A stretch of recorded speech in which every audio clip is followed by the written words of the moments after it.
This is the podcast all about energy, vitality and motivation. Hello and welcome to Zestology. I'm Tony Wright and today interviewing Michelle Berriedale-Johnson on the subject of food intolerances and allergies, and specifically histamine, but loads of other stuff as well. Michelle has been in this area for about 30 years. Michelle started the Free From Awards many years ago. She runs the Food Matters website. She's got a mini empire which includes a publishing company that published a book on histamine, and I interviewed one of her authors, Dr. Janice Jernaja, a couple of months ago. And Michelle's written a book on histamine recipes herself, and so when I was talking to her about organising that interview with Dr. Janice a few months ago, we decided to set up an interview ourselves. And she's been in this area for so long. These Free From Food Awards are huge in this country now, and all the major supermarkets take place, so I thought it was a really good chance to meet up with Michelle, who bought me some gluten-free low histamine cookies as well. It's very kind of her, and discuss how getting your diet right can provide you with more energy, vitality and motivation. I mean, I certainly know when I get my diet right, I've got more vitality, no doubt about it, and when I don't get it right, I haven't. And I'm sure you're listening to this and thinking, me too. So how do you get your diet right? How do you navigate the world of intolerances and slight dips in energy that come from not eating optimally? And what can you do to feel more energy today and next week and next month and next year? This is a bit like a game of football, a game of two halves, this podcast, because the first half we talk a little bit more generally around intolerances, allergies, but also the best foods to eat, the best way to eat optimally for more energy and vitality. Then we go a little bit more specifically into histamine intolerance, and eating a low histamine diet. And I know from the other podcast that I recorded that this had a huge amount of interest. If you haven't really ever heard about low histamine and people who have high histamine levels and what to do about it, then you might be thinking, what's all this? But it's something that I've been following with great success. I mean, honestly, since I've been eating a low histamine diet, I've never felt better. That's quite a big claim, isn't it? But after 25 years of kind of tweaking my diet and looking for something that maybe might kind of sort out my energy levels, this is probably the most significant tweak that I've made. So understandably, I want to kind of talk to experts about it, and Michelle's publishing company have published these books on histamine and they've done really well. There are so many other people out there finding the same thing, that when they look at their histamine levels, everything changes. So you might be thinking, it's one more thing to think about. Firstly it was gluten, then it was soya, now it's histamine. And I totally agree, you can go mad thinking about this stuff, but it might be worth you just having a look at histamine levels, whether you can tweak them and whether it makes you feel better, or just the whole subject of histamine. So first half, it's kind of generalized, optimized diet, and second half, it's kind of more specifically histamine, but also loads of other stuff thrown in. Remember, this podcast is brought to you by Ketoko MCT oil. So if you head to Amazon and search for Ketoko MCT oil, it is pretty much the purest MCT oil on Amazon, with a massive 99.8% C8 oil. And if you enter the code Zestology at checkout, you'll get 10% off. So that's Ketoko MCT oil. Unfortunately, only in the Amazon Europe stores at the moment, not in Amazon USA. But you've got to try the MCT oil. It's good for your histamine levels as well. And it's 100% coconut, which is good. There's no palm oil in there, no solvents used in the production. Really proud of how pure this oil is, and it's in glass, non-drip bottles too. So head to Amazon, put in Ketoko MCT oil, and you will get 10% off if you use the code Zestology. And if you're going to get an MCT oil, you need to get a good one. You need to get a pure one. If you're talking about energy, this is a good one to try. Right, on with the podcast. Here is Michelle. Hope you enjoy it, and I'll speak to you again at the end of the podcast.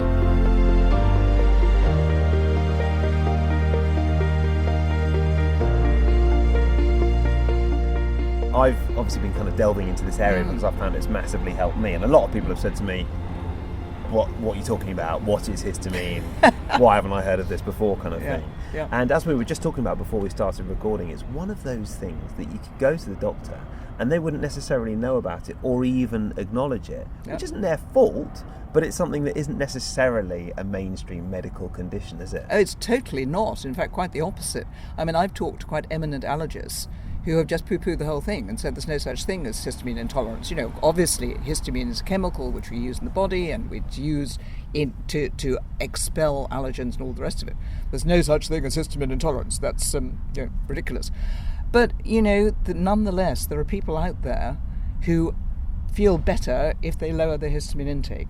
So, whether or not medical science has decided that it's there or not, it seems actually to be there. So I think, Dr. Juneja is one of the few people who actually do acknowledge it and have spent years studying it and working with people with excess histamine and finding that if you can lower their histamine rates, they do feel better. So, what other proof do you want? Well, exactly. I mean, I'm certainly one of those people that, for 25 years I've had a dodgy gut and I haven't known why. All of a sudden, I lower my histamine levels and it's okay.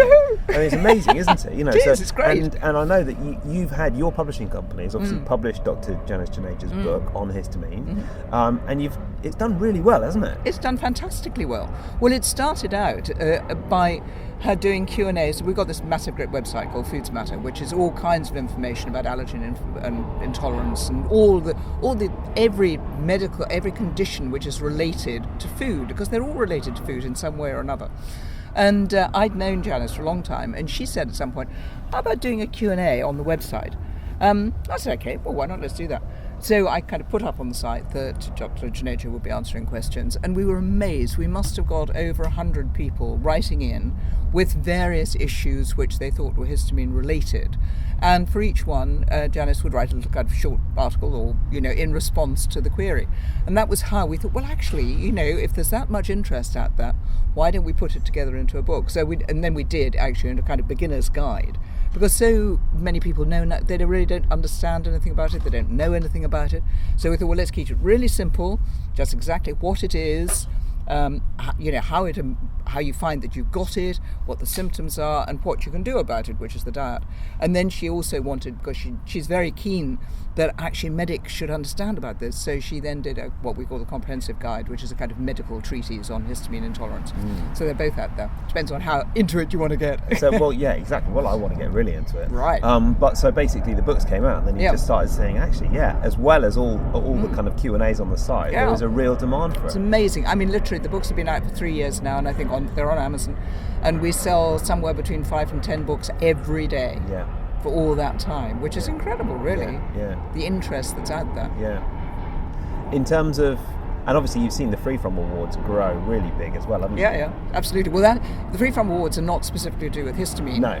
They're basically looking at allergens, the kind of common allergens. So obviously we're talking about gluten for celiacs, we're talking about nuts, peanuts, we're talking about dairy for all the people who have dairy problems, and then all the other, the 14 major allergens, which are the ones which you have to list on your ingredients list, as you all know. They have to be in bold. Yeah. But actually, it's ever increasing. Now, for example, because you're using a lot of legumes, peas and beans and things as an alternative to gluten, so now you're getting loads of people with pea and bean allergies. Right. Or, because we're eating so many more kiwi fruit, you're now getting lots of people with kiwi allergies. So it's a constantly shifting scene. But there's not much support out there for people with all of these sensitivities. I mean, they're sensitivities really, rather than, you can't call them allergies, because for a lot of the time they don't relate to your immune system, so they're just sensitivities. I mean, obviously you've been in this area a long time, and I notice, that this podcast is about energy, and I notice I'm not allergic to anything. No. But when I stop eating gluten, I feel better and I have more energy. Therefore, I slightly notice my friends roll their eyes when I ask for the gluten-free pizza. Oh God, not another one. Yeah, exactly. Yeah. But how have you noticed attitudes change towards intolerances, free-from foods over the years? I think, there's much, much more awareness around now, really much more. When I started, they hadn't got a clue. For example, it was quite funny. When we originally started making products, because I started because my son, who was a baby at the time, looked as though he was getting a bit of kind of eczema, and his dad had a milk intolerance, and I was a foodie person, so I started looking around to see, what is all this about it, and I found, dairy, eczema, there seems to be a kind of link.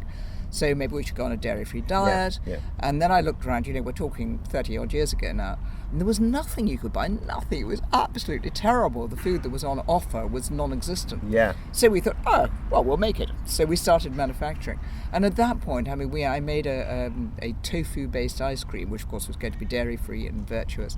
And, trying to sell it, nobody knew what I was talking about.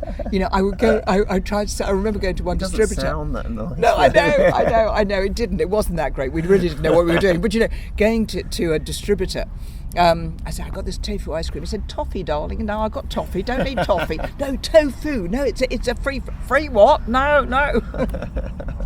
So there's a hugely much more awareness now than there was. But, there is, but there still isn't. There's still a massive amount of ignorance out there. And particularly if you move into the kind of catering field and restaurants and trying to eat out, because we also have Free From Eating Out awards, which are all about restaurants and free from places you can go to eat.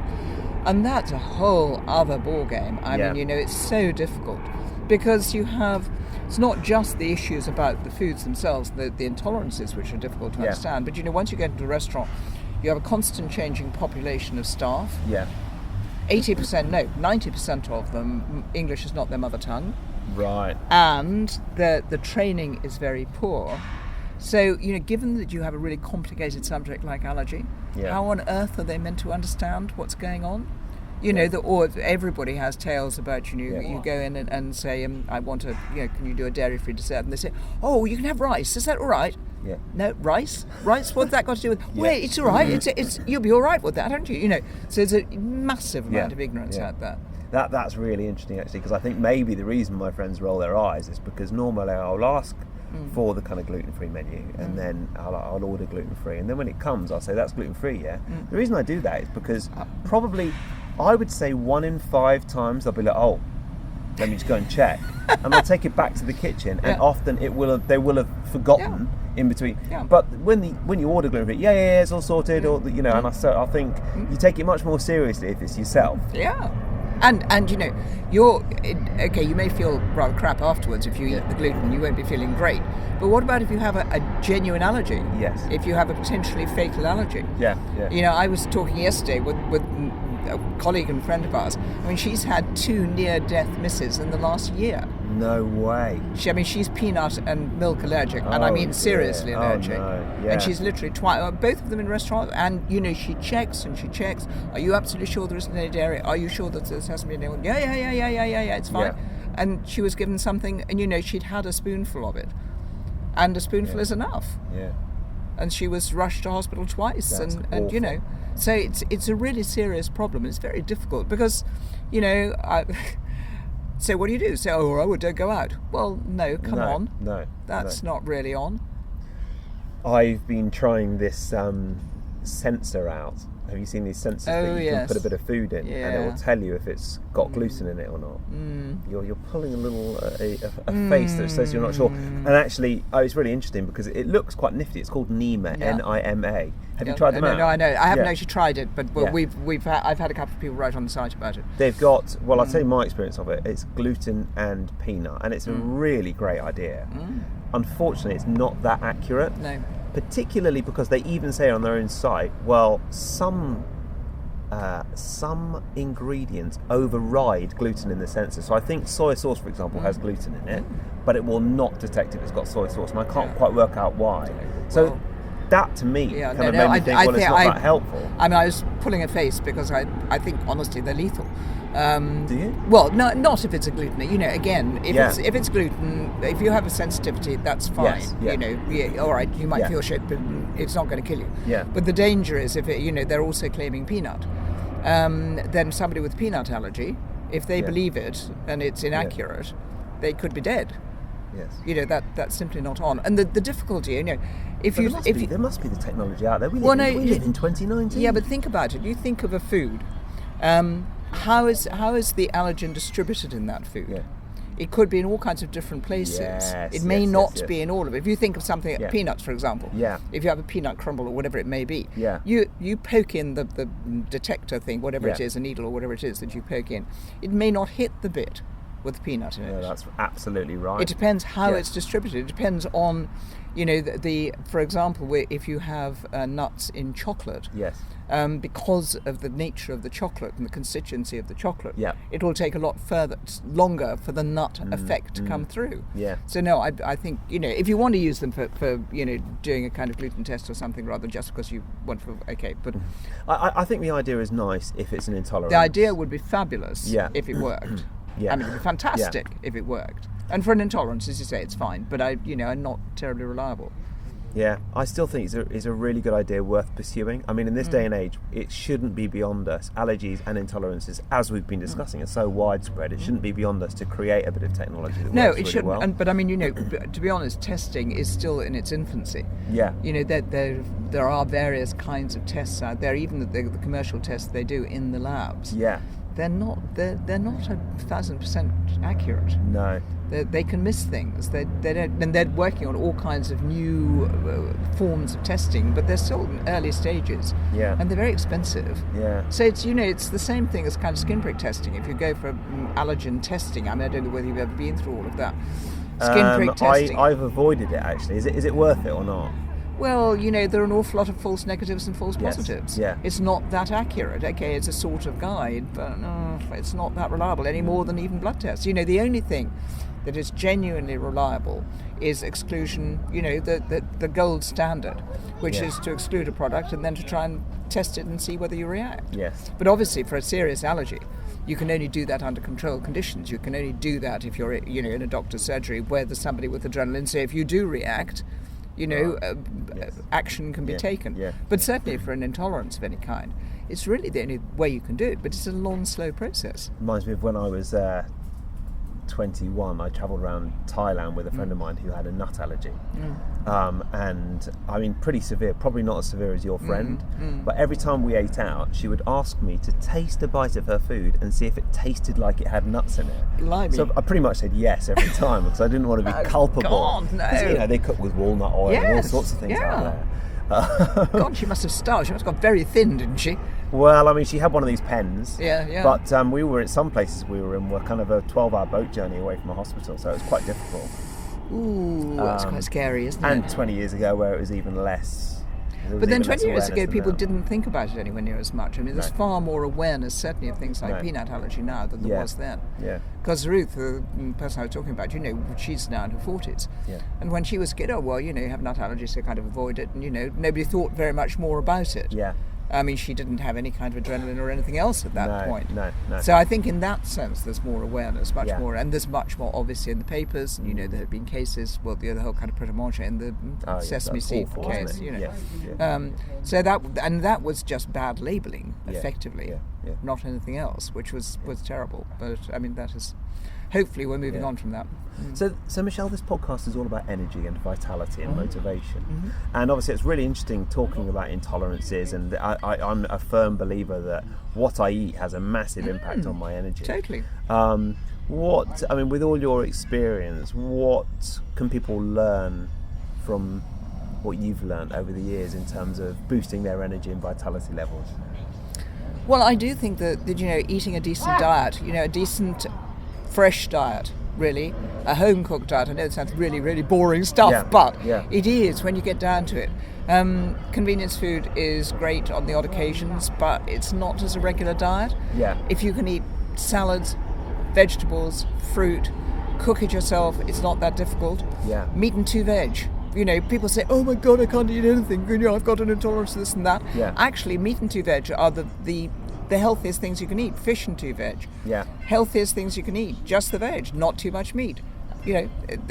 Fit in with global warming and all the rest. We eat far too much meat. We don't need that much. We do need a little bit. So I do think, and also it's not just about what you eat, it's also about lifestyle. And I do think all the kind of mindfulness stuff, the kind of relaxation, the stress busting, the doing yoga, the keeping fit, the walking up the stairs, not taking the lift, all of those things are really important. And I also think, we were talking earlier about screens. Cutting yourself off from your screens. All this business about don't let kids watch their screens before they go to bed. Don't watch your own screens before you go to bed. You won't sleep. You're activating your mind. So I think all of these things, I don't really think it's down to one thing. Yeah. It's all of these things. If you do a lot of them, it will help your energy levels because you'll be better. Your body will be in good nick. Yes. And that's what it's all about, isn't it? That's where your energy comes from, is a healthy body. Yeah. And then kind of going a little bit more in depth and more specifically, let's talk about histamine, because your book on histamine recipes has just come out. Now, one of the things you were telling me is that, because one of the things I've found with histamine is that it's quite a restrictive diet, and you're going to say, actually, don't worry too much, it's all right. No, it's not. But I mean, cutting out some of the things that I've really loved, and it has made me feel better, so I'm happy to do it. But red wine, chocolate, avocado, and leftovers. I mean, all really nice things. When you last night's pizza or whatever. All right, okay. The leftovers are dodgy. Although, if you take your leftovers, because I mean, the reason that they're dodgy is because if you leave food, bacteria starts to multiply, which in one sense is fermented foods for lots of bacteria, all good stuff. So the bacteria starts to multiply, but and it contains histamine, and then so you're getting a much higher histamine levels. So if you take your leftovers, and if you whack them immediately into the fridge, so you chill them down.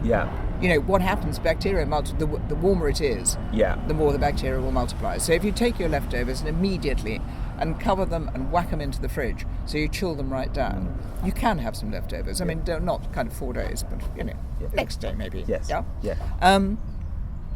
The red wine, I'm afraid, is dodgy. Sorry, just on the leftovers, what I've been doing is if I do a big cook-up now, I just freeze it straight away. Freeze it. And then I think that's fine. Oh, yes, absolutely. I thought you were literally talking about the little bit that was left over. No, I mean, the leftovers the next day. Well, it's great to do. I mean, a lot of people who listen to this podcast do a Sunday cook-up. Yeah. And then they'll have, all their meals ready for the week. Oh, yeah. Oh, no, freeze them. It's perfect. Do it and freeze it immediately. That's perfect. That's no, then obviously everything stops, bang, as soon as it's frozen, da-doing, that's it. Yeah. So that's fine. But also, don't forget, when you've done that, when you take it out of the freezer, eat it immediately. I mean, obviously heat it up, but don't leave it sitting around, because as soon as it defrosts and gets to room temperature, then the bacteria are going to start to multiply. So don't take it out in the morning, only to eat in the evening.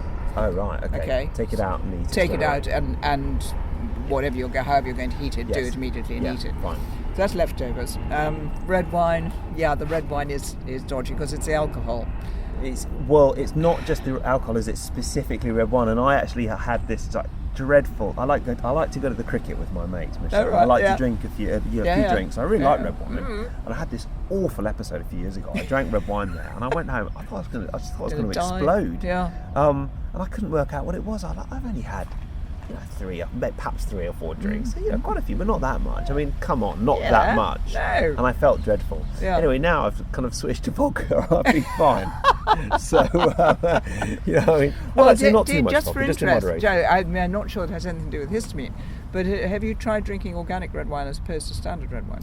And biodynamic, it does help. Yeah, it does help, because certainly I find that I find it wasn't anything to do with histamine, but I just in hangover terms, organic red wine doesn't give you a hangover, whereas non-organic does. Really? Yes. Well, I've got a friend called Todd who runs America's basically biggest biodynamic organic wine company, and what they do is they travel all around the world, find the best wines, and then sell them in a subscription box per month to people in America. And I wish we had it over here as well. So every month you get 6 hand-curated bottles of red wine, and white wine as well.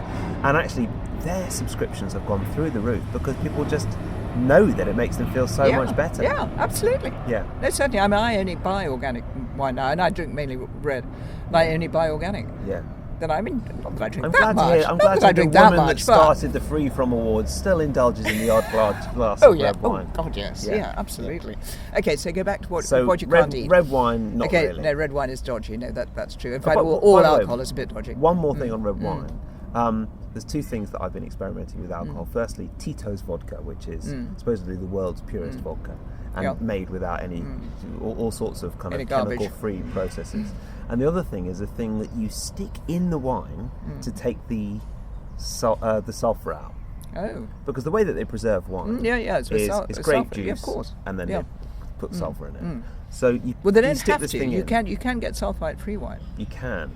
You can. Yeah. I mean, there's always going to be natural sulfur. Obviously, from the grapes, there will be a certain amount of natural sulfur, but you can get no added sulfites or sulfite-free wine. Yes, you can, which certainly helps. So, next time we record a podcast, I bought some of these things you stick in wine. So you can come over, we'll have a glass of wine, and we'll put it in. I think the thing is, you have to put it in. What's it do? it looks like a kind of a mini, tiny little sieve. Yeah. And apparently, you stick it in the wine for 10 minutes, it goes black with the sulphur. It takes out all the sulphur out of the wine. Okay. So the thing is, if you're in a bar or a restaurant and you put this thing in your wine, you're going to look a bit weird. But yeah, it doesn't matter. It's all right, who cares? You put it in and it takes out the sulphur, and then supposedly you feel good. And this thing has amazing reviews on Amazon. So we'll see. I've got them at home. I haven't tried them yet. But Well, I'd be really interested to see. Yes, it sounds like a great gimmick, doesn't it? Yeah. Anyhow, okay. So that's next time you're trying some of your Free From Awards recipes, I'll come over with a bottle of red wine and some of those. You're on. Yeah. So where do we got to? Chocolate. Yeah. Chocolate. Yeah. Well, now bizarrely, and I have to say, I simply do not understand how histamine actually works in terms of because both Dr. Janis and the Swiss guys, the SIGI guys, who are the experts on histamine. They both have these lists of what you need to avoid. SIGI guys, who are they? Oh God, I can't remember what it's a Swiss something. It's a .ch site, isn't yes, it? it is. Very, it's a Swiss very site. Yeah. It's something histamine, something rather, but I can't remember what SIGHI stands for. Yeah. But they have a very, very comprehensive list of what is and what isn't. Yeah. And as far as both of them are concerned, chocolate is a no-no, high histamine, but cacao powder is okay. Okay. Don't ask me how, I have no idea, but anyhow, since all the experts say it, I'm not going to argue. So it means that although you can't go and munch a bar of chocolate, you can make, using cacao powder, you can make chocolate cakes, chocolate puddings, chocolate biscuits, any chocolate thing that you want. And, you miss munching through your bar, but apart from that, it certainly gives you a kick of chocolate, so that's fine. Okay, so that's chocolate. That's great. I mean, I didn't actually realise that was the case. Yeah. I feel it's very weird. Heartened by it all. Yeah, it's weird, but I mean, nonetheless, it seems to be the case. So that's cocoa powder, cacao powder is okay. Yeah, pure. But chocolate. Pure cacao powder. Yeah, so nothing else. Yeah, nothing in it. Yeah, but I mean, there probably wouldn't be anyhow, unless you were going to, if you bought hot chocolate or something, there would be something in it. But basically, pure cacao powder. I mean, what's the difference between that? I have no idea. That's bizarre, isn't it? I know. I don't know. Don't know, but anyhow, the experts say so. I'm not going to argue because it means that you can get chocolate back into your diet. Yeah, great. Okay, that's good. Yeah. The other thing is that I think is really frustrating. Well, two things are really frustrating. One is that you can't use lemon juice or vinegar, on a low histamine diet. Can you use apple cider vinegar? No, you can't really use any vinegars. Oh, right, okay. So that means that sharpness that you really want. The one thing you can use, according to Dr. Janeja, is tartaric acid. Right. Which I'd never heard of, to be honest. Yeah. But you can buy it from health food store, you can buy it online, and it's a powder. Yeah. Use a little bit of boiling water. Yeah. And it's a great lemon juice substitute. Is it really? So it means that you can actually use, you can get a decent dressing for your salad. Yeah. Anything that you want that bit of tartness, you can use the tartaric acid. Yes. So that's good. That's that one. Because I was under the impression that apple cider vinegar was slightly better than normal vinegar in terms of histamine, but maybe not. Well, they're all fermented products. That's the problem. Oh, right. Is whether it's apple cider or whether it's grapes or whatever it is. And fermented is particularly bad. Oh, fermented is, yes, because the whole point about fermentation is you're creating bacteria. Yes. And the more bacteria you create, the more histamine you get. So sadly, all fermented products are basically out. Okay, yeah. The other thing which I think people find very frustrating is red tomatoes. Right. You can have green tomatoes, but as soon as they ripen, because it's like anything, once it ripens, more bacteria, therefore more histamine. So it means, for people who are really keen on their pasta and their tomato sauce and what are they going to put on their pizza if they've got any tomatoes. But again, you can use the tartaric acid. In the book, there's a really I don't normally say my recipe's great, but this one really is great for a tomato sauce, which isn't, of course, has got no tomatoes, but I use beetroot and red peppers and all kinds of other veg, and the tartaric acid. Wow. Which gives it that sharpness. If you get a really nice tomato sauce, there's quite a sharp edge to it. So that means that you can have effectively a tomato sauce on your pastas. Yeah. What else can't you have? Well, what else? What have we ticked off? Just on the tomatoes, I wear this little ring that measures my heart rate overnight. Okay. And I've noticed one of the really interesting things is that I've noticed that with the low histamine diet, my heart rate massively comes down. Right. And when I eat some high histamine stuff, last night I had a pizza. Yeah. And it had tomato on it. Yeah. And it was about 8 or 9 beats a minute higher than it is normally. Really? Yeah. That's So it's actually fascinating, so, isn't so it? I've actually Yeah. been trying.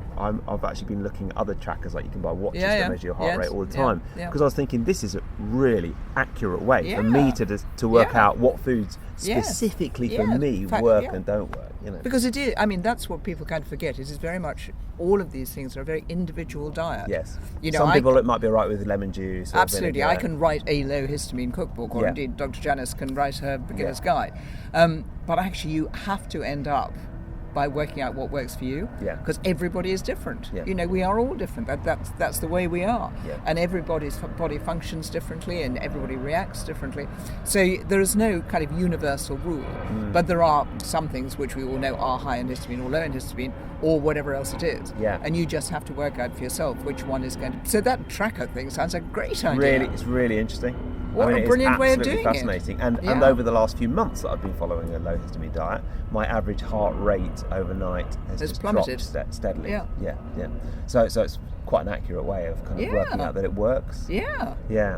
Yeah, and that's really encouraging to stay on the diet too, isn't it? Although Because if yeah, exactly. If you have a real tick box Yes. thing, yeah, okay, so it's working, Yeah. great. The Yeah. thing is, I started doing it really strictly, and now I'm kind of having things like pizzas with tomato on top, and it's starting to go up again. Yeah. So you don't want to get too disheartened by it. No. The no. one other thing we mentioned on that diet was avocados. They're not Oh great yeah, on the histamine no, they're diet, not. are they? Unfortunately, Why sadly. not? Don't I simply do not understand the chemistry behind Come it. on, Michelle, I don't. give me an avocado. I'm sorry. I know. Actually, I Yeah. haven't found an avocado substitute. I have to go away and think about that one. Because there's a really nice mayonnaise that I loved, and I don't really get now. But all the ingredients, the main two ingredients are avocado oil Yeah. and apple cider vinegar. Right. Yeah, Well, and that's some eggs. Yeah. No, that's So, not great. yeah, okay, Yeah, and fair even the eggs aren't great. Are they not? Egg whites. Histamine? Yeah. What? Yeah. You're joking? No. I can't have egg whites. No. Oh. Come I've on, been having loads Tony. of eggs. How did you not know that? You've read Dr. Janice's books. Maybe I have, but I think also, you talk blanked about. that. Yeah, exactly. I'm just like. I'm not doing eggs as well. Go away. But as you say, I think it's all about individual preference, and I Yeah. think I probably have read that, and I've eaten quite a lot of eggs, and they seem to be all right for me. Well, it's egg white rather Right. than egg. The egg yolks are absolutely fine. It's Yeah. egg white. Okay. And again, I mean, I'm absolutely not a scientist, so I No. can't. I kind of get slightly lost and I glaze over Yeah. once one gets into. Dr. Yeah. Janice will go off into streams of technicalities, and I slightly glaze over, and I can't remember what it is about the egg whites, but. Yeah, and I know from, I'm in this really interesting Facebook group where people talk about histamine all the time, Yeah. and I just know that almost every food in the universe, some of these people, Oh, of these course. histamine intolerant folk have Yeah. a reaction, some don't. Yeah. So it is quite Yeah. individual. It's as very well, isn't it? individual. It's very all food is very individual. Yeah. I mean, histamine or anything else, to be honest, it will vary enormously. What Yeah, about that's nuts? what it is. Do you use nuts in your histamine recipes? Or low Yeah. histamine? You do? Yeah. Because you say, I just don't eat nuts. That's fine. That's a whole different thing. I love nuts, so I do use nuts where so I do can. I. Yeah. But just get a bit Do you windy react to when them? I do. Oh, right, okay. Yeah, so maybe that's Oh, nothing to that's do a with very histamine. minor detail. Yeah, Very exactly. minor detail. Yeah, nothing wrong with a bit of wind. Yeah. So Michelle, one thing I've asked everyone on this podcast is, what is one book that you would recommend and one tip for living with more energy? So one book and one tip. Gosh. Tip. I don't know that I would recommend a book as such, because again, it's such an individual thing, isn't it? Yeah. I mean, go off and try if the low histamine has worked for you. Well, maybe it worked for lots of other people as well. Yeah. What would be my kind of main tip? The kind of silly things like get a good night's sleep. Yes. It's not which- necessarily the glamorous thing. No, is it? which But, sounds a really annoying thing to say. Because if you're not a good sleeper, somebody's saying, well, go and get a good night's sleep, you want to hit them. Yeah. But actually do all those things which are going to help you, like screen time. Yeah. We were talking about earlier. Yeah. Cut out the screen time, take some exercise. Yeah, just try, because I do think sleep is hugely important and it's completely undervalued, and we don't sleep anywhere near enough. And talking about the intolerances, that's really interesting, because I've certainly found when I get my diet right, my sleep is way better every So night. much. Well, how Yeah. would it not? That sleep is designed to allow the body to refresh itself. Yes. So if you don't sleep, how can it refresh itself? It doesn't refresh itself. How would it have any energy? Yeah. It's so crucial. The sleeping bit is so crucial, and Yeah. good sleep too. Yeah. Yeah. Proper sleep, deep sleep. Yeah. So go and sleep well. Okay, I will. Yeah.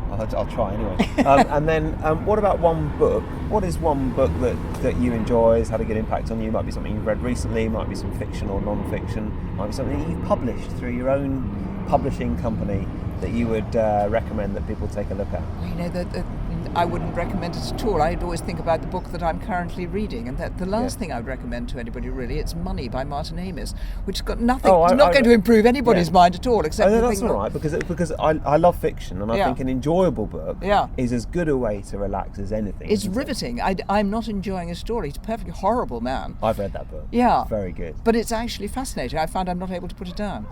Money by Martin Amis. So you're reading that at the moment, or it's always quite hard to remember the book you enjoyed 10 years ago. The book you're just reading. Completely impossible. Money by Martin Amis. I seem to remember that is a little bit similar to Bonfire of the Vanities. Similar vibe, similar place and time, and Bonfire of the Vanities I absolutely loved as well. So if you enjoyed that, then that's a good one as well. Okay. Michelle, it's been such a pleasure. Thank you so much for coming over to West London to record outside. We just about dodged the rain. It's lovely. It spat a little bit when we started. I noticed that, is it going to go away? But it's been beautiful. It's lovely. Fresh river. Yeah. Breathe in the river. Breathe Fantastic. It in and then go have a good night's sleep. Where can people find out more about you and your book, and the Free From Awards and everything else? Well, for the histamine books, they basically just need to go onto Amazon and find all the books on Amazon. Yes. Look for Dr. Janaja. Look for histamine. Hopefully the histamine recipe book will come up on that.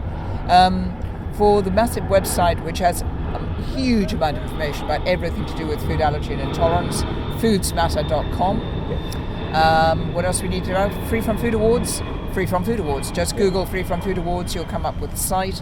It's an industry award. We open for 2020 in September, and we're always interested to know about more people. Free From Skincare Awards, likewise. Just Google them, it'll come up. Quite an empire, isn't it? Oh, mini empire. Great, mini empire. It's all right, we like little empires, yes. And are they good fun, the food awards? The food awards are great fun. We have this, we have a big presentation, usually in March or April of each year. And it's the kind of big event of the Free From year, and everybody comes. So we have about 300 people coming. And we never tell anybody who's won beforehand. So it's a massive secret because it makes it so much more exciting. Great. And then we have a buffet of all the winners of each category. Brilliant. Which just means you get this most bizarre buffet. So you could have protein shakes and ice cream and breakfast cereal and Indian meals and a curry and all of these strange things, which is, I'd say, they're great fun. So where do you hold that? We held it at the Royal College of Physicians, which is a fabulous building at Regent's Park.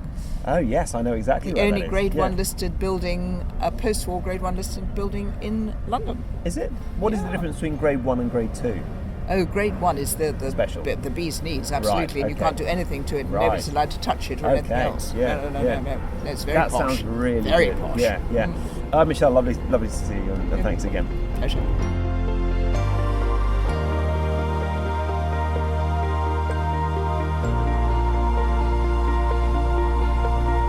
That is it for today's episode of Zestology. Hope you enjoyed it. Thanks for listening.